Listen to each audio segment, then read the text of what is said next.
All right, so lastly, I'd like to talk to you all about a little bit about the dog's training and also the client's training here. So as most of you are aware, the dogs are trained using a clicker. And so for those of you who are puppy raisers, similar to the verbal marker NICE, that means what?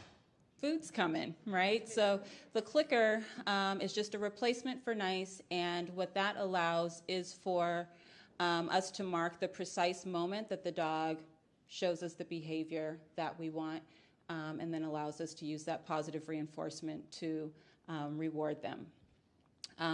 So not only are the dogs, when they're performing guide work, they're out there navigating the environment and different obstacles with the environment, but also whether it's a curb, whether it's a low-hanging branch, it's really just a series of targets that the dogs are taking the grads up to, but some other sort of novel targets that are useful could be the dogs learning how to identify a door, a chair, different things like that. So today we are fortunate to have one of our resident advisors, Marissa Garcia, and her guide dog, Jim, and they are going to be demonstrating chair targeting.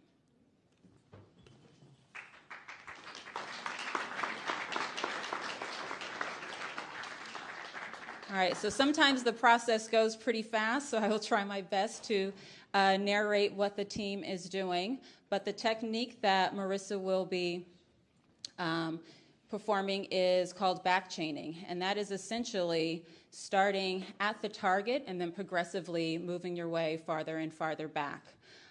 So just to sort of let Jim know what game we're playing, initially Marissa is going to use her hand as the target, and the moment that he touches her hand, she's clicking him and she's rewarding him.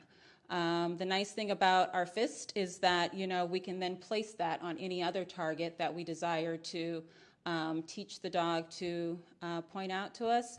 And so, as you will see, the chair that is here, Marissa will then place her fist on the chair, now making the chair the new target in place of her hand. All right, so then she'll start moving progressively farther and farther away. And once he starts to understand what that new target is, she's looking for the anticipation from the dog and him moving closer. When she's ready, she picks up her harness handle, and Jim's done this a time or two, so he's pretty good at it. And then once you're pretty sure your dog has an idea of what that target is and you're ready to work them, that's when you would be giving the target a name. So, Find the chair. Chair as such. Very good boy. Good job, Jim. All right. Good boy. We're going to have Marissa go a little bit farther back and work Jim from there. Jim, find the chair. Find the chair. See? Yes. Excellent. Good. All right, so how many of you guys think that, go ahead, round of applause, that's awesome. All right, so how many of you guys think that Jim can go all the way as far as that door and then point this chair out to Marissa? Yeah, we think he will? Okay.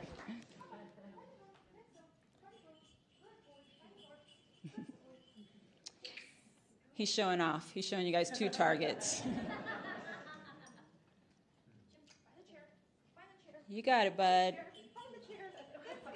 Find the chair. Awesome.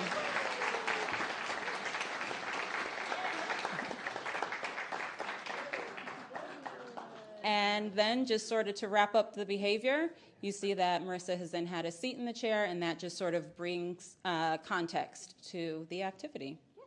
All right. Thank you very much.